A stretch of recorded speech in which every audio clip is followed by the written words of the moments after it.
300 ঈদ জামাতে অংশ নেন ধর্মপ্রাণ মুসল্লিরা। জমিয়তুল ফালাহ মসজিদ মাঠে প্রধান জামাত পরিণত হয় সব দলমতের মানুষের মিলন মেলায়। নেওয়া হয় কঠোর নিরাপত্তা ব্যবস্থা। স্বাস্থ্য এবং স্বাদের মধ্যে চমৎকার একটা ব্যালেন্স করে পীর প্রিমিয়াম আয়োডাইজড লবণ। 4 স্তরের নিরাপত্তা ডিঙ্গিয়ে চট্টগ্রামের প্রধান ঈদ জামাতে অংশ নিতে সকালে জমিয়তুল ফালাহ মসজিদ মাঠে আসতে থাকেন সব বয়সী মানুষ। সিটি কর্পোরেশনের ব্যবস্থাপনায় সকাল 7:30টায় প্রধান ঈদ জামাত এবং 8:15টায় দ্বিতীয় ঈদ জামাত অনুষ্ঠিত হয়। এতে অংশ নেন বিভিন্ন স্থান থেকে আসা অসংখ্য মুসল্লি।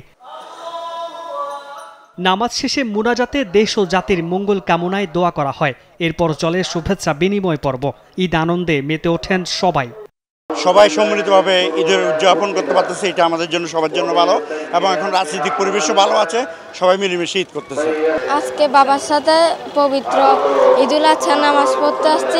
নামাজ আদায় করলাম, ঈদুল আজহার নামাজ। এরপরে এখন ইনশাল্লাহ বাসায় যাব, বাসায় গিয়ে কোরবানির গরু নিচে জবাই করব। আমাদের যে মনের যে পশুত্ব, আমরা যে ত্যাগের মহিমায় যে প্রিয় বস্তুটিকে কোরবানি আদায় করব, এটার মাধ্যমে যেন আমাদের যে মনের পশুত্বটা যেন দূর হয়। এই জিনিসটা মানুষের ভিতরে লালন পালন করতে পারে, লালন পালন করে তার আমরা আমাদের দৈনন্দিন যে জীবনযাপন, ওই জীবনযাপনে যাতে এর প্রভাব পড়ে। মন্ত্রী সহ বিভিন্ন রাজনৈতিক দলের নেতারাও চট্টগ্রামের প্রধান এই ঈদ জামাতে অংশ নেন।